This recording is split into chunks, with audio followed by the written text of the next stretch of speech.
Hi, it's Doug Daniels, your brother Buckeye Doug, and I recorded this once, and the audio was distorted, overmodulated. So I'm going to do this again, and hopefully cut to the chase. I haven't done one of these since the week before the game, and I was kind of doing a wait and see on the Connor Stallions Michigan sign stealing thing.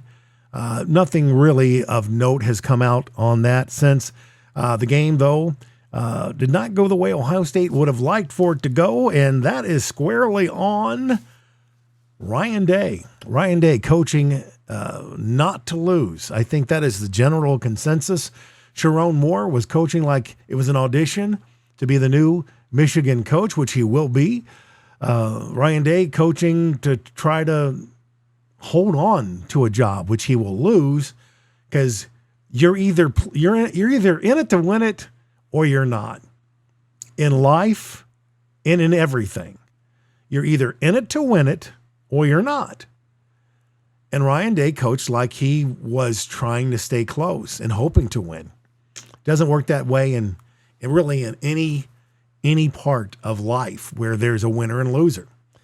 You know, I work in sales. I sell mattresses, and I ask for the sale multiple times during the sale, and certainly at the end. Person may walk out anyway and say that they're coming back after they think about it. And I know once they go out the door, there's a less likelihood they're going to come back. But you know, many of them do if I've made a good impression.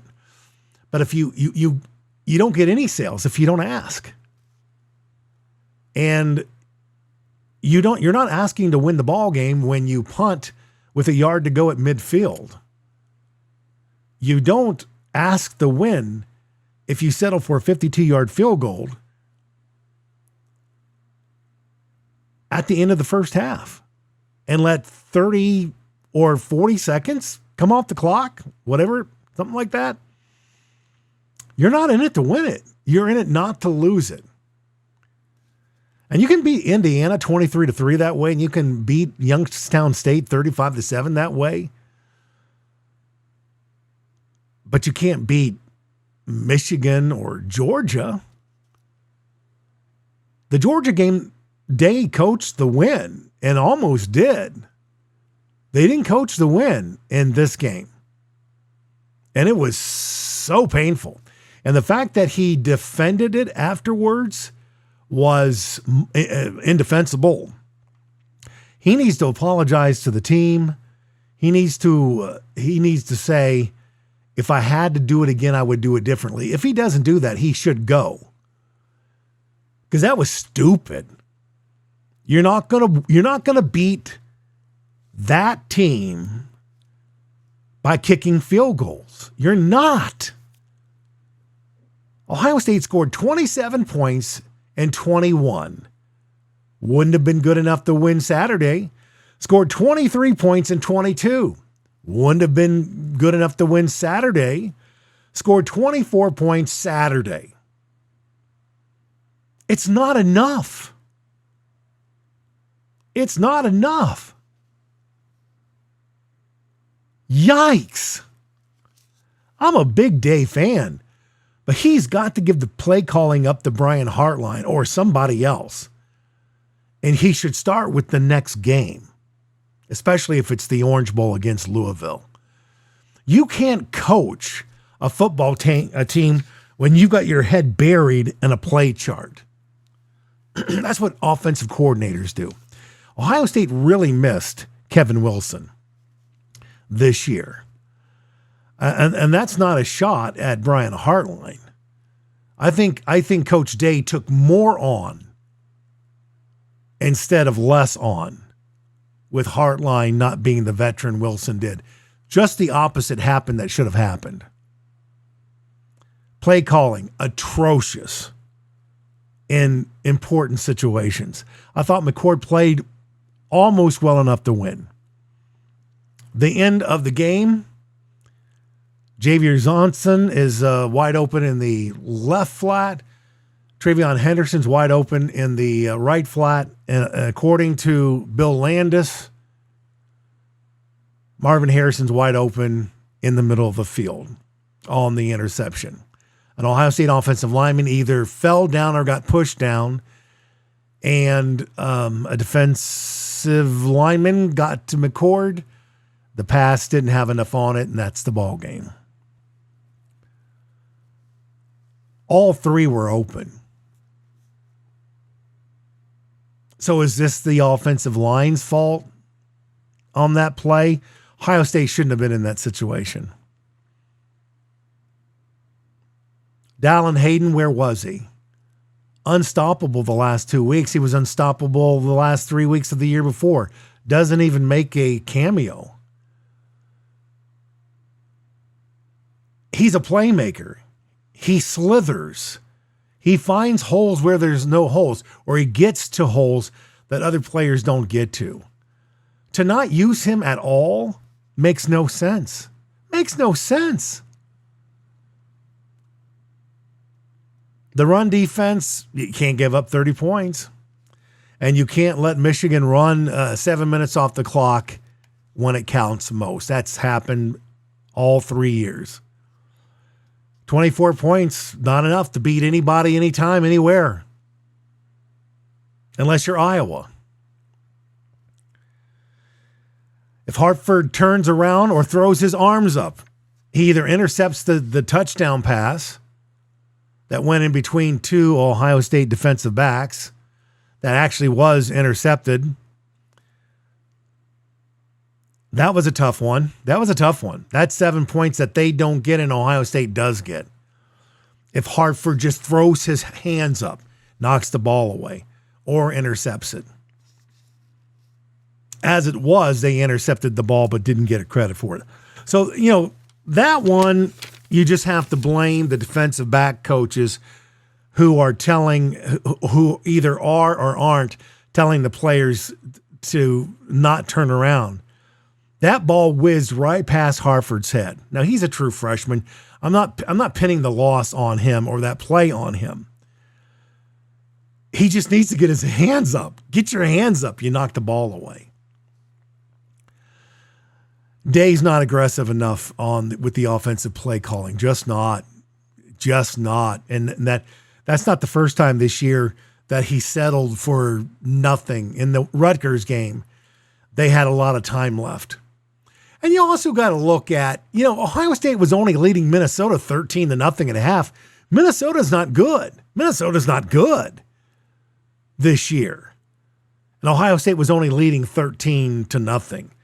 And they weren't leading Indiana by much. There were way too many games this year where Ohio State was going into halftime in a game they shouldn't have been in games they should have been way out front. Now, that's Day not being aggressive enough, not throwing the ball long enough. Now, listen, if you throw a 30, 40-yard pass and it gets intercepted, at least it's 30, 40 yards down the field. If you get a pass that's intercepted, thrown 8 yards down the field, guess what? Like in the first quarter, they catch the ball and then they end up on the 7-yard line. And where was Marvin Harrison's effort on that? Forget the interception itself. That was not a good throw. But after it was intercepted, Marvin Harrison just walked off the field while the play was going on, while the defensive back was running down the field toward the Ohio State goal line. Very disappointed in Marvin Harrison. Don't believe he belongs in New York City because of effort, not because he's not a great player. And he will do very well at the next level. But where was his heart? There were several games this year where he gave up on passes that he didn't give up on last year. I'm really confused by Harrison's play this year. Statistically, it looked good, but I don't know. There were at least a couple plays in that first interception, the most obvious, where after the ball was intercepted, he just let the guy run to the, down to the 7-yard line. Didn't even try to help. Very disappointing. Does not belong in New York City. What else happened? The eye control with the defensive backs and the linebackers. they got hit for a couple of big plays. The biggest problem was after, when they were going to kick the 52-yard field goal, Michigan made the right call by icing the kicker. The second kick did not go through. +1 Michigan there. After Mentor gets hurt, after that long delay, first play, Michigan runs off the 22-yard field goal, a touchdown. Ohio State not ready to play after that long delay. Between the third and fourth quarter, that's when Michigan did the trick play. Ohio State not ready to play. There were 4 plays where there were long delays because of injuries, because of change of possessions, because of timeouts. And in all 4 times, Michigan made the play. Ohio State wasn't ready to make a play. As far as, I thought McCord was fine. I thought some of his bad throws were in the dirt. I wish that last one would have been in the dirt. I wish the interception would have been in the dirt. I think he should be the quarterback next year. If they get somebody who's got, Devin Brown is your athletic quarterback. If they want a quarterback who can throw and run, Devin Brown, you've got that with Devin Brown. You've got that with Lincoln Keyholtz. You've got that with Aaron Nolan coming in. So now, if they could get the Washington State quarterback or the UCLA quarterback, somebody like that, all right. If they're way better and way more proven than what's in the quarterback room, okay. But other than that, I think Ohio State can win a lot of games, either with Devin Brown or Kyle McCord as your starting quarterback next year. What do we want to happen over the weekend for Ohio State to back into the playoffs? We want Georgia to beat Alabama, give Alabama their second loss. We want Oklahoma State to beat Texas, give Texas their second loss. We want Washington to beat Oregon, giving Oregon their second loss. And we want Louisville to beat Florida State, giving them their first loss, but Florida State is already on the outside looking in. So if Florida State wins their game, no matter how they win it, and Oregon or Washington drop below them, I think they're going to get in there unless it's Alabama beating Georgia and hopping over. It can be done, but a Texas loss to Oklahoma State is really key. Georgia win, Michigan win, Washington win, everything else happens. Or Oregon's got to beat Washington so bad that the committee says, okay, I know Washington was 12-0, but they just got beat so badly that we think Ohio State would be a better. Kind of like what happened last year. So that's my thought.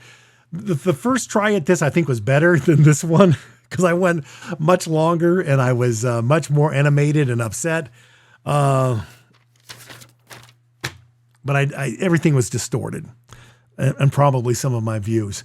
I do believe that if Ohio State gets another shot at Michigan in the playoffs, inside, on turf, neutral field, Ohio State wins by 17. Ohio State wins by 17. If that happens. Unfortunately, I don't think it will.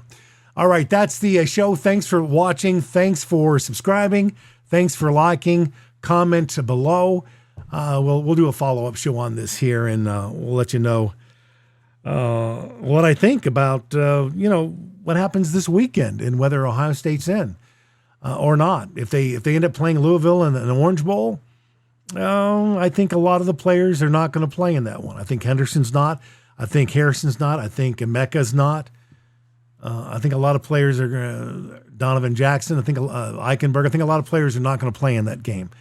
So if you want to see Ohio State's present team play one more time, they need to make it to the playoffs. And that can only happen if Oklahoma State beats Texas. No way that happens unless that happens. I just can't see it happening any other way. All right, go Buckeyes. Thanks for watching. Have a great weekend.